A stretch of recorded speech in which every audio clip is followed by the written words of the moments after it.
On today's Toy Spot, we are having a look at the LEGO DC Comics Superheroes Batman v Superman 76044, The Clash of the Heroes. A small build with only really 92 pieces, however it does also come with an armored Batman minifigure and the Man of Steel himself. Also indicating down below there is some glow in the dark as well. We're going to see how well that works. I just like the fact that it's a small, relatively inexpensive set, probably about $10 or so, but you get yourself the bat signal, and then of course you got yourself the two core characters in the two head-to-head clash in Batman v Superman, of course Batman and Superman. The back of the box shows you just some ideas of what you can do with the set. Looks like it's got a gun turret, some kryptonite, again it's got the bat signal. Down below, you can build something super by going to www.lego.com/DC Superheroes. Spot's going to take a break and get this built. When we come back, though, we're going to get a better look at 76044, Clash of the Heroes. There's more anyway, guys. Don't go anywhere. Stay tuned. To get the box contents, basically to this step right near here, you would need yourself an instruction guide. The folks over at LEGO include the 76044 instruction guide for building this set. It's extremely easy. There's very little to build for it, and I think it probably took me uninterrupted, because sometimes I get sidetracked by other things. It took me probably about 15 minutes to put together, so it's not very involved at all. Let's first have a look at the minifigures that come included with the set, and then we'll have a look at the set itself. The first thing that we get ourselves is a armored Batman, as opposed to regular Batman. It's not a bad looking figure, actually. I was a little iffy on how armored Batman would translate to LEGO mini form, and actually it looks pretty good. The back of the figure has a backpack where you can hold a grapple hook, as well as another batarang. The thing is, though, from the front, it makes it look very bulky. So what I would be more inclined to do is take the grapple hook off, take the other batarang off, and it just kind of makes him look a little bit smaller and less bulky. You could also really take the armor piece off completely as well. Let's take the other batarang out of Batman's hand. We'll put that to the side. He does have a rather interesting face. Normally you would see that there would be a black band and just a white strip on the top for Batman's, his white eyes, of course, that fill in the cowl eye area. There's the back of the face, which I probably would be displaying him more so with the more grimaced face. But the idea that this is glow in the dark, so it's supposed to light up and it's supposed to do other things as well. Unfortunately, though, as it tends to be, glow-in-the-dark features don't do very well when I do these videos, because the glow-in-the-dark doesn't stay very long. But you know what? Let's give it the college try. Let's see if we can get his eyes to light up. And actually, all things considered, hopefully the camera is actually doing it true justice, but it actually stays really, really bright. I'm surprised. Even like his mouth. It's dimming a little bit now, but even like his mouth stays really bright. I'm actually quite impressed. While we're also staying on Batman, let's go ahead and take his head off. So I want to show you what his torso looks like without the armored piece. Let's take it off completely. You know what's interesting, though, is with the armor off, you get some pretty decent printing on the torso.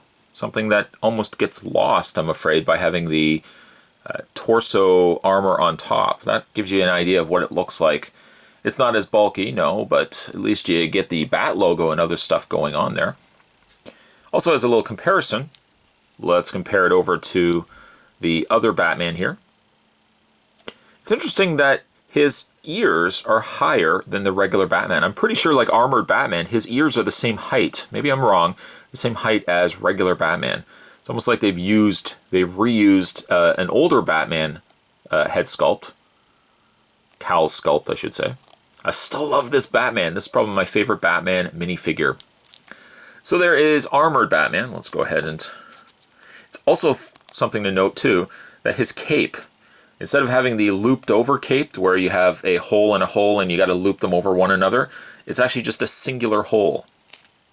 I guess the trade-off, however, is it makes the cape a little broader.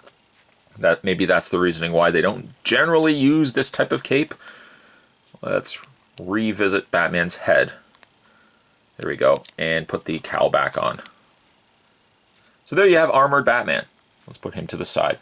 Oh, also too, Armored Batman also comes with the larger gun that he uses in the movie. It also has the flick fire button that fires off a capsule of kryptonite. You can put that in his hand. It is a little on the big side, or what you can also do too is take that apart and attach solely just the grapple gun. So you can have that either or.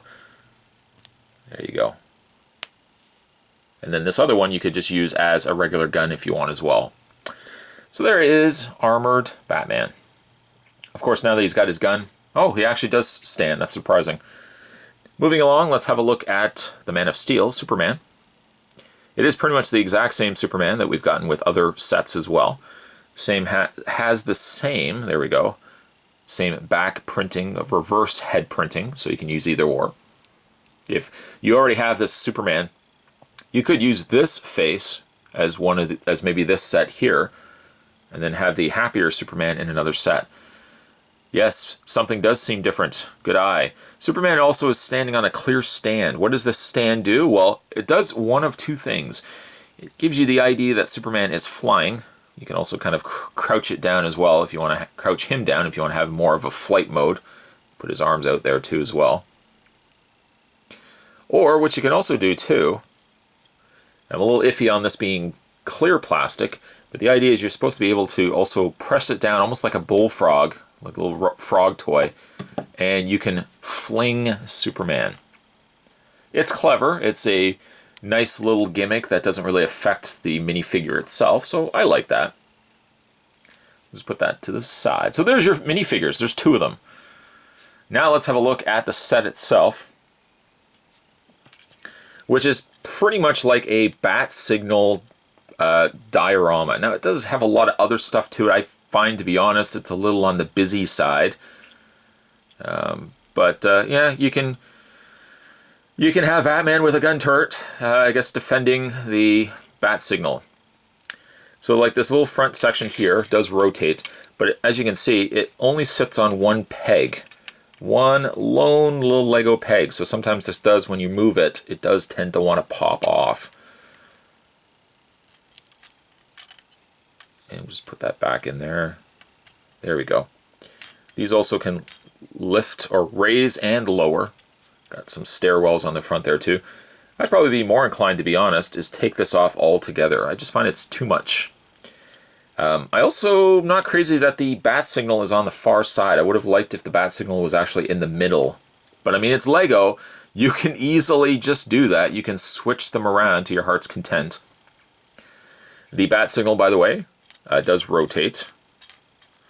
This also can rotate as well, depending on where you want to have it displayed.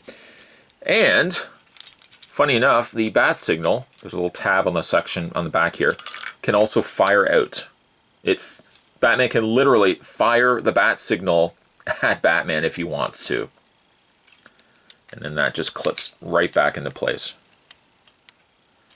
But what I might end up doing, I might even end up taking, I can even do this in this review as well.